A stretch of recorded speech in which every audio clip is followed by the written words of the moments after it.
बिहार में कहने को तो कई जिलों में एयरपोर्ट हैं, लेकिन प्रमुख तौर पर पटना, दरभंगा और गया एयरपोर्ट ही चालू है। कई जिलों में बने एयरपोर्ट दशकों से बंद पड़े हैं। ऐसे में यात्रियों के साथ ही कारोबारी जगत से भी जुड़े जो लोग हैं, जल्द हवाई सेवा शुरू करने की मांग सरकार से कर रहे हैं। न्यूज 18 ने ऐसे ही कुछ जगहों की पड़ताल की, जहां हवाई सेवा की संभावना जताई जा रही है।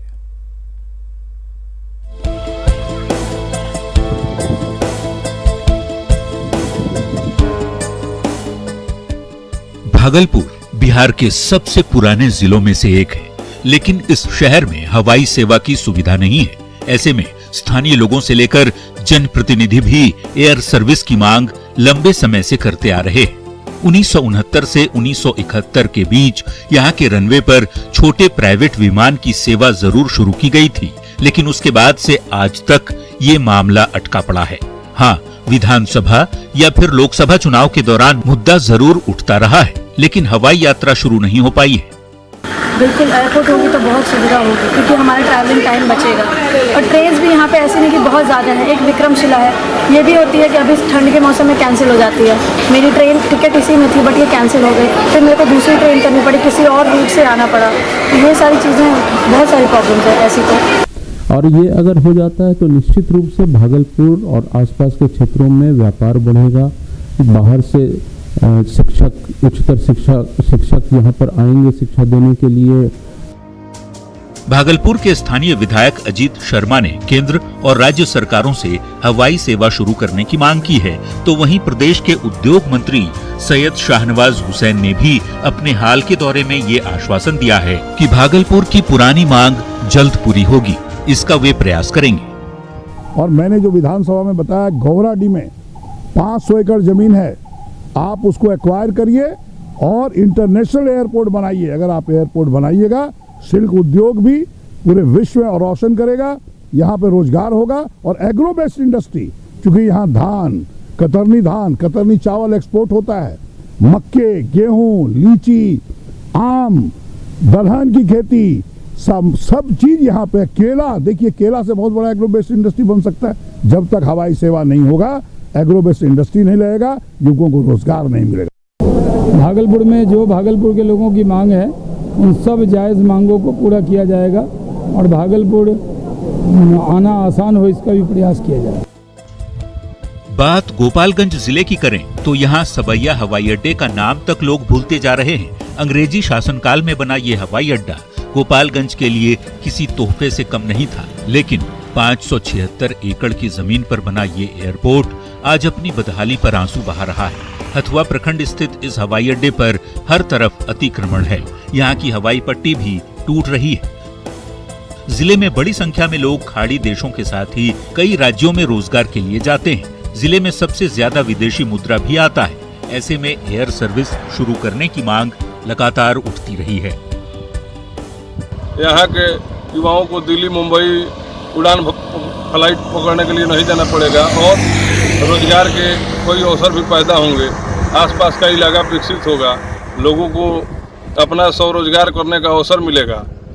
अंग्रेजों के ज़माने का बनाया हुआ एयरपोर्ट है और ये पूरे सहारनपुर मंडल में, जबकि यहाँ छपरा जो है ये जिला हुआ करता था, तो उस समय सबसे ऊंचा जगह देखकर अंग्रेजों ने यहाँ एयरपोर्ट का निर्माण किया। आहिस्ते आहिस्ते सरकार का नज़र इस पर ध्यान जो है हट गया और उसका परिणाम हुआ कि आज ये अतिक्रमण युक्त हो चुका है। तो हम लोग ये चाहेंगे कि इस एयरपोर्ट को चालू करवाया जाए, सरकार इस पर ध्यान दे। व्यावसायिक और सामरिक दृष्टि से महत्वपूर्ण रक्सौल भी पूर्वी चंपारण का एक अहम केंद्र है, लेकिन यहाँ 1962 में हुए भारत चीन युद्ध के दौरान एयरपोर्ट का निर्माण जरूर कराया गया, लेकिन सरकार की उपेक्षा के चलते आज ये बदहाली की कगार पर पहुंच चुका है। स्थानीय आरटीआई एक्टिविस्ट की पहल पर ये बात सामने आई कि 2015 में प्रधानमंत्री द्वारा बिहार को दिए गए विशेष पैकेज में 250 करोड़ रुपए यहाँ के हवाई सेवा के नाम पर अलॉट किए गए, लेकिन वो कागजों तक ही सिमट कर रह गया। यहाँ हवाई सेवा के शुरू होने से भारत नेपाल के रिश्ते और भी मजबूत हो सकते हैं। तो पीएमओ के पास जो एक प्रस्ताव मैंने भेजा, उस प्रस्ताव के तहत AAI airport authority of India ने बताया कि 250 करोड़ रुपए पीएम बिहार पैकेज में 2015 में बिहार सरकार को दिया जा चुका है रक्सौल हवाई अड्डे के विकास के मद में। कि जब तक इंफ्रास्ट्रक्चर आप विकसित नहीं करेंगे तब तक यहाँ पर कोई कंपनी इच्छुक नहीं होगी यहाँ से उड़ान आरंभ करने के लिए। सासाराम में भी कभी एयरपोर्ट हुआ करता था। 37 साल पहले 1984 में जब डालमिया नगर उद्योग समूह संचालित था तो अधिकारियों का यहाँ आना जाना हवाई जहाज से ही होता था, लेकिन उसके बाद के वर्षों में हवाई सेवा बंद हो गई।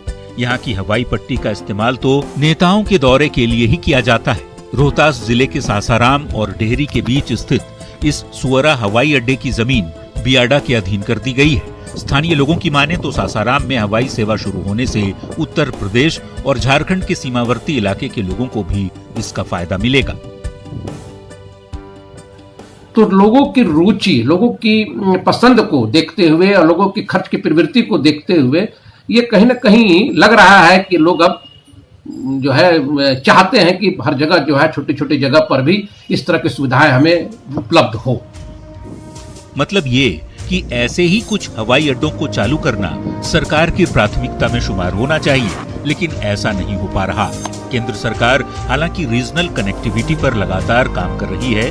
इसी के मद्देनजर दरभंगा में हाल ही में हवाई सेवा की शुरुआत की गई है। ऐसे में उम्मीद जताई जा रही है कि न्यूज 18 की पड़ताल का असर सरकार पर होगा और इन जिलों में भी एयर सर्विस शुरू करने की पहल की जाएगी।